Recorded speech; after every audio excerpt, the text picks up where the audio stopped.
Hello everyone जय जगन्नाथ समस्त को आज न्यू क्लास को तुम मान को स्वागत जनाऊे आज क्लास रे आमे हिस्ट्री रो स्टोन एज को कवर करिबा संपूर्ण स्टोन एज तुमरो दुईटी क्लास रे संपूर्ण कवर हो जिवो जे कोनोसी गवर्नमेंट एग्जाम पई प्रिपेयर होचो ये क्लास तुम पई निश्चित भाव में हेल्पफुल हबो। तो चलो देखिबा आज क्लास रे आमे कोन कोन डिस्कशन करिबा। तो फर्स्ट ऑफ ऑल आमे डिस्कशन करिबा इंट्रोडक्शन। ठीक अच्छे हिस्ट्री रो इंट्रोडक्शन विषय में डिस्कशन करिबा कि हिस्ट्री कौन व्हाट इज हिस्ट्री हिस्ट्री कौन देन आम डिस्कशन करिबा हाउ आम हिस्ट्री को किपरि पढ़िबा। थर्ड डिस्कशन करिबा व्हाई काहे आमको हिस्ट्री पढ़िबा इंपोर्टेंट।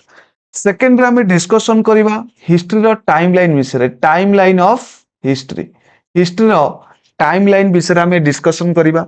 जेमते हमें अनेक समय रे हिस्ट्री देखि ताउ लिखा होई थाए 1000 बीसी किंबा 1000 बीसीई किंबा 10 एडी ए सब विषय लिखा जाई थाए। तो ये काहे की लिखा जाई थाए आ ये टाइमलाइन रो कांसेप्ट विषय हमें डिस्कशन करिबा।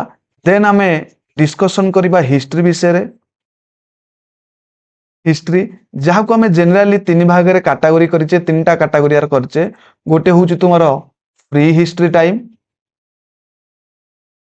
सेकेंड हूँ तुम proto history time proto history then third हूँ तुम हिस्ट्री। ए प्री हिस्ट्री टाइम को आम स्टोन एज बोली मध्य कही थाउ। आउ कौन डिस्कशन करिबा ना सोर्सेस हिस्ट्री रो सोर्सेस विषय में डिस्कशन करिबा। तो एते के टॉपिक को आमे आज रो ई दिन रे आमे कवर करिबा। तो देखिबा स्लाइड रे कोन अछि सबु देखो पिला माने फर्स्ट आमे टाइमलाइन विषय रे डिस्कशन करिबा कि हिस्ट्री रो टाइमलाइन विषय रे हमकु डिस्कशन करिया को पड़िबो।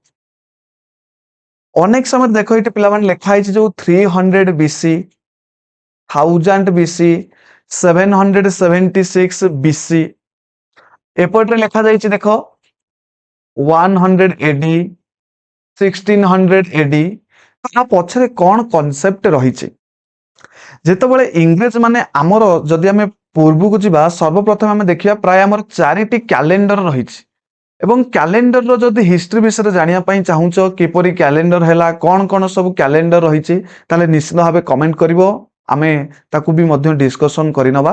किंतु वर्तमान आमे जदि देखिबा हमर सेंट्रल आइडिया मेन जेते बळे ब्रिटिश माने संपूर्ण वर्ल्ड को कहिबा को गले से माने कवर करथिले सबु देश रे से माने तांकर साम्राज्य विस्तार करथिले सेति पई से माने तांकर जो रिलीजन रहितला क्रिश्चियनिटी रिलीजन ताकू प्रमोट करिया पई से माने हिस्ट्री रे एई परी टाइमलाइन को व्यवहार कले। प्राय जीसु ख्रीष्ट को आमे जो देखिबा प्राय जीसु ख्रीष्ट 4th बीसी 4 बीसी रे जन्म ग्रहण करथिले किंतु ख्रिस्टियानिटी रो प्रचार पई ख्रिस्टियानिटी को सबुआडे स्प्रेड करिया पई इंग्रेज माने ख्रिस्टियन को जन्म को सेंटर भाव नहीं गले बा जीरो कर देले कि ए जीरो टाइम रे बा ख्रिस्टियन जो समय जन्म होले ताकू से माने जीरो बा सेंट्रल डिवाइड कर देले। जीसु ख्रीष्ट को जन्म हेबा परे जो घटना रहिला आमे ताकू एडी जार फुल फॉर्म होउची इति मध्ये देखि परियो पिला माने लिखा होईची आनो Duminy means year of God अर्थात आ परठारु ए जो जुग स्टार्ट हैला एटा गॉड्स एरा बुझी पाइलो पिला माने एटा होउची गॉड्स एरा भगवान कर समय आ परठारु चलियो। किंतु ए जीसु ख्रीष्ट को जन्म हेबा परर जो समय गुडा को रहिला आमे ताकू बीसी मध्ये कहि थाउ बिफोर कॉमन एरा किमा अनेक समय को कोन कह जाय बिफोर क्रिस्ट बोली मध्ये कह जाय।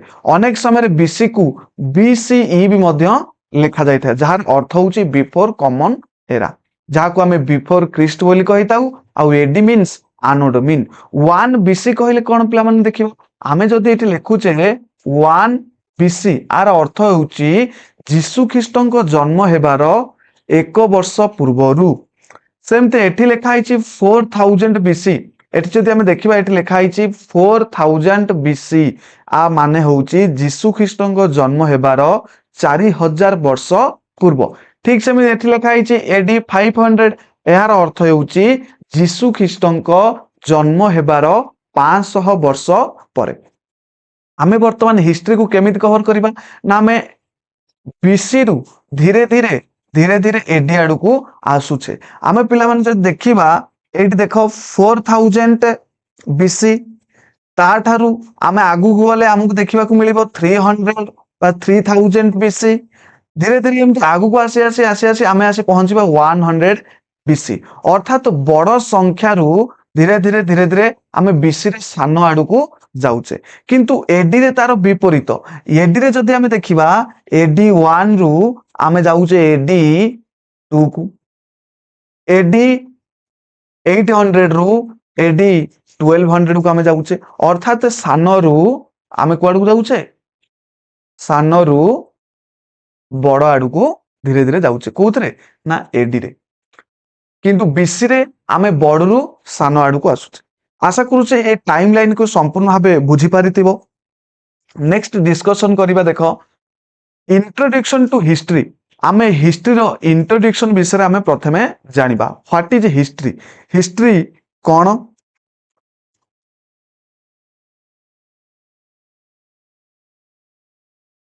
History word comes from historia. ए हिस्टोरिया शब्द रु हिस्ट्री वर्ड आसीची, जोटा एक लैटिन वर्ड अर्थात ग्रीक देशर वर्ड गोटे हिस्टोरिया, जार अर्थ हेउची inquiry knowledge through the investigation. कौनसी जिनस को इन्वेस्टिगेशन करी इनक्वायर करी ता विषय आमे तथ्य जानिबा, कौन घटी थिला ताकू ही आमे हिस्ट्री बोली कहि थाउ। जनरली आमे जदि हिस्ट्री को देखिबा, हिस्ट्री होउची पास्ट इवेंट। हिस्ट्री होउची पास्ट जेते सब अतीत रे घटना घटी जाइछि ताकू ही आमे हिस्ट्री बोली कहूचे। एथरे कौन आमे हिस्ट्री देखिबा ना, हिस्ट्री हमको डिस्क्रिप्शन देखिबा को मिलिबो, एग्जामिनेशन देखिबा को मिलिबो, क्वेश्चन देखिबा को मिलिबो, एनालाइज पास्ट इवेंट को एनालाइज करिबा, तार डिस्क्रिप्शन जानिबा, ताकू एग्जामिनेशन करिबा, ताकू नै कि हमें अनेक सारा क्वेश्चन करिबा। ये होउची हिस्ट्री। सेकेंड रे हमें जे देखिबा व्हाट गला, व्हाट इज हिस्ट्री जानिले। एबे देखिबा how history we study. History को केमिति हमें स्टडी करिबा। सर्वप्रथमे जेतबेले हमें हिस्ट्री विषय पढुचे, हमें कोनोसी ना कोनोसी गोटे पास्ट इवेंट विषय पढि थाउ। निश्चिंत कोनोसी गोटे घटना आगुरु घटी जाइछि, आमे ता विषय पढि थाउ। ताल से घटना घटिछि बोली आमे जानिबा केमिति ना, तार एविडेंस को कलेक्शन करिले, तार जेते सब एविडेंस अछि ताकू आमे कलेक्शन करिबा। सपोज आमुकु कोनोसी जगह रे गोटे कंकाल मिलिला, इहा केते वर्ष पूर्वर कंकाल थिला, एठी कोन कोन सब घटना घटी थिला ताकू नै कि आमे कोन करिबा एनालाइज करिबा। आमुकु जेतो बोले एविडेंस मिलि जिवो, से एविडेंस को नै कि आमे कोन करिबा एनालाइज करिबा और इंटरप्रिटेशन करिबा, जहा फल आमे से घटना पाखरे जाई कि पहुंची पारिबा। जनरली आमे जदि देखिबा हिस्ट्री रो जो सोर्सेस आमुकु मिली थाए, आमे हिस्ट्री पढुचे केमिति जानुचे केमिति ना, बाय द सोर्सेस हमकु मिलिछि बोली आमे कहि पारुचे आगुरु ए सब घटना घटिछि बोली। जनरली हिस्ट्री हमकु तीनोटी सोर्सेस देखिबा को मिले।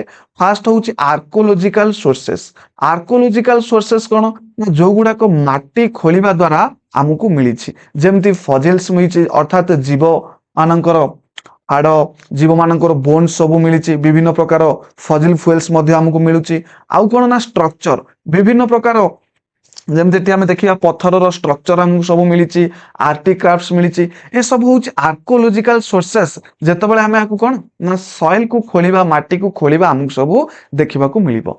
सेकंड सोर्सेस होउछि कोन ना लिटरेरी सोर्सेस। लिटरेरी सोर्सेस माने लेखा होइछि, रिटेन बुक्स, मनुस्क्रिप्ट, पुराण, ए सब हमकु मध्य अनेक सारा सोर्सेस हिस्ट्री देखिबा को मिली थाए। थर्ड कोड मिली थाए ना, थर्ड होउछि ट्रैवलर सोर्सेस। ଯେତେବେଳେ ଆମ ଦେଶକୁ ଅଲଗା ଟ୍ରାଭେଲର୍ସ ମାନେ ଆସୁଥିଲେ, ଇଂରେଜ ମାନେ ଆସିଥିଲେ, ପର୍ତ୍ତୁଗୀଜ ମାନେ ଆସିଥିଲେ, ବିଭିନ୍ନ ପ୍ରକାରର ଲୋକମାନେ ଆମ ଦେଶକୁ ଆସିଥିଲେ। ସେମାନେ ମଧ୍ୟ ତାଙ୍କ ବୁକରେ, ତାଙ୍କ ଡାଏରୀରେ ସେମାନେ କଣ ସବୁ ଲେଖି ଯାଇଛନ୍ତି ଆମ ଦେଶ ବିଷୟରେ ଆମକୁ ଦେଖିବାକୁ ମିଳିଥାଏ। ଯେମିତି ଟ୍ରାଭେଲ ଲଗ୍ସ ଦେଖିବାକୁ ମିଳେ, ଫରେନ୍ ଶିପ୍ସ ମଧ୍ୟ ଦେଖିବାକୁ ମିଳେ। ଯେତେ ବାହାର ଦେଶର ଗୋଟେ ଶିପ୍ସ ଆମ ଦେଶରେ ଅଛି ବା ବାହାର ଦେଶର ଗୋଟେ ଶିପର ବୋଟର ଭଗ୍ନାବଶେଷ ଭାଙ୍ଗି ଯାଇଥିବା ଅଂଶ ଗୁଡିକ ଯଦି ଆମ ଦେଶରେ ଅଛି, ଏହାର ଅର୍ଥ ହେଉଛି ବାହାର ଦେଶର ଲୋକ ନିଶ୍ଚିତ ଭାବେ ଆମ ଦେଶକୁ ଆସିଥିଲେ। ଠିକ ଏଇଭଳି ଭାବରେ ଆମେ ହିଷ୍ଟ୍ରିକୁ ଇଣ୍ଟରପ୍ରିଟେସନ କରିଥାଉ ବା ଏକ୍ସାମିନେସନ କରିଥାଉ। ଇଏ ତିନୋଟି ସୋର୍ସେସ ପିଲାମାନେ ମନେ ରଖିବ। ଗୋଟେ ହେଉଛି ଆର୍କୋଲୋଜିକାଲ ସୋର୍ସେସ, ଗୋଟେ ହେଉଛି ଲିଟରାରୀ ସୋର୍ସେସ, ଥାର୍ଡ ହେଉଛି ଟ୍ରାଭେଲର ସୋର୍ସେସ। ଠିକ ଅଛି। ହିଷ୍ଟ୍ରିକୁ ଜେନେରାଲି ଆମର ଯୋଉ କାଟାଗୋରୀ କରାଯାଇଛି, ତିନୋଟି କାଟାଗୋରୀରେ ହିଷ୍ଟ୍ରିକୁ ଡିଭାଇଡ କରାଯାଇଛି। ଫାର୍ଷ୍ଟ ହେଉଛି ପ୍ରି ହିଷ୍ଟ୍ରି। ପ୍ରି ହିଷ୍ଟ୍ରି କଣ ଜାଣିବା, ଦେନ୍ ଜାଣିବା ପ୍ରୋଟୋ ହିଷ୍ଟ୍ରି କଣ, ଦେନ୍ ଜାଣିବା ହିଷ୍ଟ୍ରି କଣ। ପ୍ରି ହିଷ୍ଟ୍ରି କଣ? এই ପ୍ରି ହିଷ୍ଟ୍ରିକୁ ଆମେ ଅନେକ ସମୟରେ ଷ୍ଟୋନ ଏଜ ବି ମଧ୍ୟ କହିଥାଉ। ଆ ପଛର କାରଣ ହେଉଛି ଏଥିରେ ଆମକୁ ଯାହା ବି ସୋର୍ସେସ ମିଳିଛି ସବୁ ଯାକ ଷ୍ଟୋନ ଟୁଲ୍ସ ମିଳିଛି, ସବୁ ଯାକ ପଥରରେ ତିଆରି ହେଇଥିବା ଜିନିଷ ଆମକୁ ମିଳିଛି। ତା ମାନେ ଆମେ ଏଥିରୁ ଏଇ କଥା ଜାଣିପାରିବା, ଏଇ ପ୍ରି ହିଷ୍ଟ୍ରି ସମୟରେ ଯୋଉ ଲୋକମାନେ ରହୁଥିଲେ ସେମାନେ ନିଶ୍ଚିନ୍ତ ଭାବେ ଷ୍ଟୋନର ବ୍ୟବହାର ଶିଖିଥିଲେ, ଷ୍ଟୋନକୁ ବ୍ୟବହାର କରୁଥିଲେ, ଅଲଗା କୌଣସି ଜିନିଷକୁ ବ୍ୟବହାର କରି ନଥିଲେ। टाइम लाइन जदि देखिबा 20 लाख बीसी टू 3500 बीसी, पुणी आउ थरे मन पकई दउची टाइम लाइन। एहार अर्थ हेउची जीसु ख्रीष्टଙ୍କ जन्म हेबार 20 लक्ष वर्ष पूर्वरु जीसु ख्रीष्टଙ୍କ जन्म हेबार 3500 वर्ष पर्यंत कौन सबु घटना घटी जाइतिला से सबु प्री हिस्ट्री रे जाउची। देखिबा जदि यार डेफिनेशन कौन, initial stages of human society.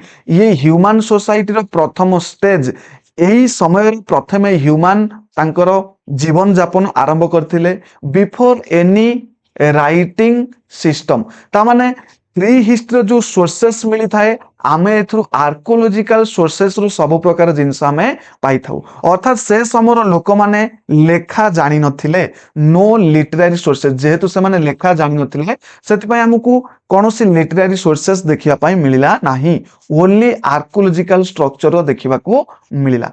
ठीक अछि। एही प्री हिस्ट्री टाइम को पुनी चारोटी टाइम लाइन ने डिवाइड करा जाईची। One is a palaeolithic age, जहा को आमे पालियो मीन्स ओल्ड, आमे याकु सबु गोटी गोटी करी डिस्कशन करिबा। फर्स्ट क्लास रे आज रे दिन आमे केवल पालियोलिथिक एज रो संपूर्ण डिस्कशन करिबा। मिजोलिथिक, न्यूलिथिक, चाल्कोलिथिक ए तीनटा को नेक्स्ट क्लास रे डिस्कशन करिबा। प्री हिस्ट्री को मिजोलिथिक जोटा को आमे मिडिल स्टोन एज, न्यूलिथिक जहा को आमे न्यू स्टोन एज बोली कहिताए, चाल्कोलिथिक जहा को आमे कॉपर एज बा ताम्र जुग बोली मध्य कहिताए। प्रोटो हिस्ट्री कौन ना, period where writing exist but not descripted use for the initial record.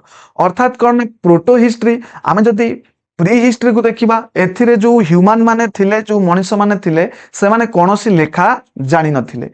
Proto history को जदि देखिबा से माने लेखा जानि थिले, किंतु से लेखा को एपर्यंत बुझिबा आम पक्षे संभव नुह। से माने किछि लेखिकिरि जाइछन्ति किंतु वर्तमान समय रे भी आमे ताकू बुझी पारुने। एही जो टाइम पीरियड को आमे प्रोटो हिस्ट्री बोली कहिताउ। आ हिस्ट्री वेल ठीक भाबरे जेतबेले लेखा सिखि गला मनिष सेही समय कथा, एथिरे आमकू लिटरेरी सोर्सेस देखिबा को मिले एवं जहाँ भी लेखा जाइछि जहाँ को हमें वैदिक कल्चर मध्य बोली कहिताउ। अर्थात जो वेद उपनिषद वेदांग लेखा जाइतिला एही हिस्ट्री समय रे, आको हमें वैदिक कल्चर रे जेतबेले पढिबा आको हमें डिस्कशन करिबा। तो नेक्स्ट स्लाइड को जिबा, आमे एही स्लाइड रे केवल डिस्कशन करिबा इंडियन पालियोलिथिक एज, जहाँ को हमें आइस एज मध्य कहिताउ। आइस एज काहे की कहिताउ ना, आमे जदि देखिबा बहुत समय पूर्वरु 20 लक्ष 30 लक्ष वर्ष पूर्वरु पृथ्वी रे बहुत तापमात्रा कम थिला। सेति पई जेते गुडाक सब पानी थिला, बहुत सारा अंचल रे हमकु आइस देखिबा को मिलिथिला। सेति पई याकू आइस एज बोली कुआ जाय। धीरे धीरे रिवोल्यूशन हैला, धीरे धीरे इवोल्यूशन हेकिरी टेम्परेचर बढ़िला एवं धीरे धीरे आइस मेल्ट हेकी नदी रे परिणत हैला। एही परि भाबरे चलला। सेति पई एही इंडियन पालियोलिथिक एज को आइस एज बोली मध्य कुआ जाय। इंडियन पालियोलिथिक एज को तीनोटी तीन भाग में विभक्त कराई। गोटे हूँ लोअर पालियोलिथिक एज, सेकेंड हूँ मिडिल पालियोलिथिक एज, थर्ड हूँ अपर पालियोलिथिक एज। जदि लोअर पालियोलिथिक एज रो टाइम लाइन आमे देखिबा प्राय 20 lakh BC to 1 lakh BC पर्यंत, अर्थात 20 लाख वर्ष पूर्वरु जीशु ख्रीष्टଙ୍କ जन्म हेबार 20 लाख वर्ष पूर्वरु 1 लाख वर्ष पर्यंत कौन सब घटना घटीथिला आकु आमे लोअर पालियोलिथिक एज रे पढ़िबा। एही समय को कौन कहा जाए ना द हैंड एक्स कल्चर कहा जाए। कौन पाई defined by the simple primary use of hand axe. से समय रे प्रथम करी हैंड एक्स को यूज करा जाउथला, जो गुडा को संपूर्ण एठी हमें देखि परिबा चित्र रे स्टोन तैयारी करा जाइथला। First found at Pallavaram Tamil Nadu. Pallavaram Tamil Nadu रे जो साइड अछि प्रथमे यार एविडेंस देखिबा को मिलिथिला। से समय जो टूल्स तैयारी करा जाउथला, ह्यूमन मेड टूल्स जो सब तैयारी करा जाउथला ओडा को पिबेल्स से तैयारी करा जाउथला। यदि पिबेल्स आमे बुझिबा पिबेल्स कोन पिला माने, तो देखो पिला माने जेते बेले पहाड़ पर्वत थिला, ए पहाड़ उपरु नदी गुडा को वही आसुतला। ए नदी कूल सब छोट छोट छोट छोट पत्थर खंड मध्य हमकु देखिबा को मिले। एई पत्थर खंड गुडा को आमे पिबेल्स बोली कहिताउ। एई पिबेल्स रु एई पत्थर को घसे की एमाने कोन करंती ना स्टोन रु विभिन्न प्रकार टूल्स को तैयारी करंती। जदि हमें देखिबा rock piece with edges, pebble tools कहले जो रॉक पत्थर कोन थिबो ना एज थिबो। एटी देखि पारथिबो चित्र रे जो एज गुडा के एटी रहिछि, एई एज रे से माने चॉपिंग करिवार विभिन्न प्रकार यूजेस करूथिले। चपर यूनिफेशियल पिबेल को हमें चपल बोली कहउछे, जार गोटे पट धार थिबो ताकू चपर बोली से माने कोनोसी जिंस काटिबारे जेमति हंटिंग कले पशु पक्षी मानकर चमड़ा काटिबारे व्यवहार करथिले। चॉपिंग टूल्स मध्ये देखिबा को मिले जोटा होछि बाय दुई पटरे धार थिबो। ठीक अछि, किंतु एठी जो स्टोन के यूज करा जाउतला एगुडा को सब पिबेल स्टोन गुडा को थिला। अच्छा देखो आउ गोटे जिंस पिला माने कहिबा को भूल जाईछि, जदि हम देखिबा किछि इंपोर्टेंट फैक्ट जद देखिबा ए ना गुडा को मन रखिबो। Sir John Lubbock announced the birth of a prehistory as the science in his book Prehistoric Time। Sir John Lubbock जे लिखिथिले प्रीहिस्टोरिक टाइम गोटे बुक लिखिथिले। सेकंड होछि रॉबर्ट ब्रूसफुट, मन रखिबो रॉबर्ट ब्रूसफुट जहा को हमें फादर ऑफ इंडियन प्रीहिस्ट्री बोली मध्य कहिताउ, जे डिस्कवर करथिले फास्ट पालियोलिथिक टूल्स 1860 पालावरम तमिलनाडु रे जे फास्ट करी कोन करथिले ना डिस्कवर करथिले। ए डेट मन रखिबो 1863। को जगह साइट नाम मन रखिबो पालावरम तमिलनाडु रे डिस्कवर करथिले। थर्ड होची अरुण सोनाकिया। अरुण सोनाकिया डिस्कवर होमो इरेक्टस स्कूल, मनुष्य मानकर प्रथम करी जो कंकाल देखुच प्रथम करी किए डिस्कवर करथिले अरुण सोनाकिया। कोउटी ना नर्मदा वैली जोटा को हमें हाथराना बोली कहउचे, मध्य प्रदेश रो हाथराना रे डिस्कवर करथिले अरुण सोनाकिया। देखो जदि हमें लोअर पालियोलिथिक रो इंपोर्टेंट की साइट गुडा को देखिबा, को को अंचल रे सबु हमकु एविडेंस मिलिछि, जेमति पाकिस्तान रो सोहन वैली, तमिलनाडु रो पालावरम ओइसा कहिली भी मध्य, उत्तर प्रदेश रो बेलन वैली, नर्मदा वैली भीमबेटका, मध्य प्रदेश रो नर्मदा वैली भीमबेटका देखिबा को मिलिछि। कर्नाटक रो हुंसगी वैली, महाराष्ट्र रो चिक्री नेवेसा। आउ एई पालियोलिथिक एज रे हमकु ऑस्ट्रिच रो एविडेंस प्रथम थर पई मिलिथिला।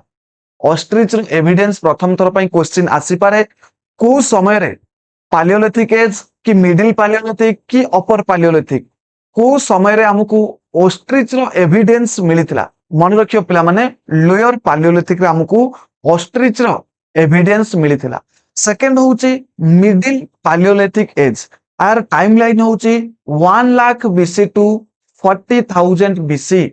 जीशु ख्रीष्टଙ୍କ जन्म हेबार 1 लाख वर्ष पूर्वरु आरंभ करी जीशु ख्रीष्टଙ୍କ जन्म हेबार 40,000 वर्ष पूर्वर कथा को हमें डिस्कशन करूचे।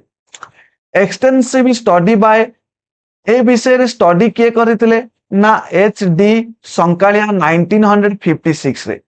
इनिशियल साइट जदि हमें देखिबा परबार एंड गोदावरी वैली रे देखिबा को मिले, महाराष्ट्र रे अछि, एंड गोदावरी नॉर्थ कर्नाटक रे मध्य देखिबा को मिली थाए। नेम्ड नेवसियन इंडस्ट्री এই जो साइट को आमे कौन कही था ना Nevasian industry palaeolithic middle palaeolithic age रो जो साइट गुडा को रही आमे ताकू नेवासियन इंडस्ट्री बोली कही ताऊ आउ इंग्लिश रा को यूरोपियन मॉस्टर्न बोली कही ताऊ ए समय जो मटेरियल यूज करा होतला good quality raw material use करा होतला कोन ना ए समय जो मनुष्य माने टिके डेवलप हेले तांकर टिके इवोल्यूशन हैला आगुरु लोअर पालियोलिथिक एज रे केवल पिबल्स रे यूज करथले केवल पत्थर को यूज करथले किंतु एठी से माने धीरे धीरे गुड क्वालिटी पत्थर खोजिया पई लागिले जेमते क्वार्टेजाइट गोटे गुड क्वालिटी स्टोन से माने पाइले एई स्टोन से माने हथियार तैयार करिया को लागिले सेम आउ किछि पत्थर पाइतले जेमते चर्ट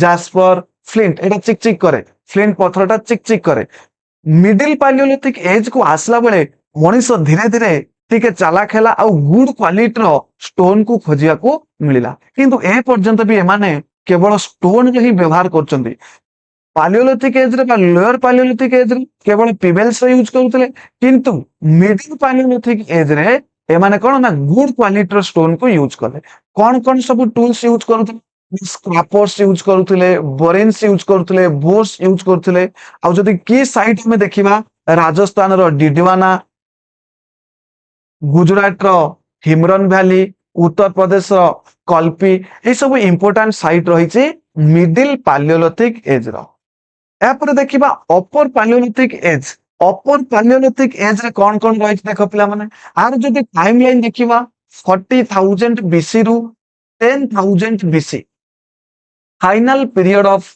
आइस एज ए अपर पालियोलिथिक कोन थिला ना फाइनल बा last stage of ice age शेष हे आसला धीरे धीरे यार टेम्परेचर बढ़िला जब आइस एज लास्ट स्टेज आसे पहुंचला आइस गुडाक सब मेल्ट हबार लागिला धीरे धीरे नदी बहिला पीपल वर नोमेडिक वांडर्स ए समय जो लोक माने थिले आगुर भी मध्य जा थिले एबे से नोमेडिक वांडर्स थिले अर्थात नो परमानेंट हाउस कौन सी परमानेंट हाउस नथिले से केव रे रहउथिले जाजाबर जीवन जापन करुथिले एठी बुलुथिले खाउथिले से जो फूड थिला गछर रूट्स थिला मीट से माने हंट करके शिकार करके खाउथिले फ्रूट खाउथिले ए समय कौन सी स्ट्रेचेड क्लॉथ नथिले कौन सी बुणा हेबा पोशाक हमकु देखिबा को मिलेनी किंतु डिस्कवर ऑफ फायर ए समय जो लोक माने थिले से माने फायर को डिस्कवर करथिले किंतु यूज जानि नथिले एटा होचे इंपोर्टेंट पॉइंट फायर डिस्कवर केवल अपर पालियोलिथिक एज रे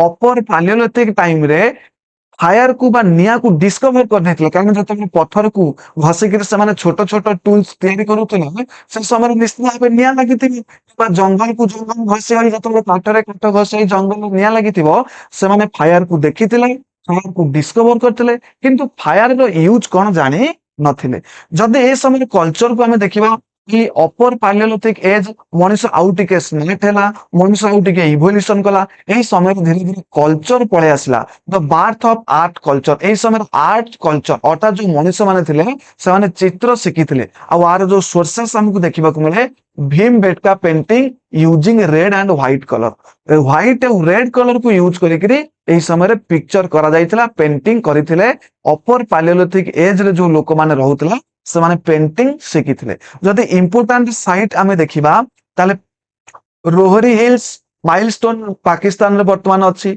मध्य प्रदेश रो भागोर एंड भीमबेटका उत्तर प्रदेश रो चपोनी मांडो बिहार रो पैसरा त्रिपुरा रो लखाई हिल्स कोई वैली आंध्र प्रदेश रो कुर्नूल एंड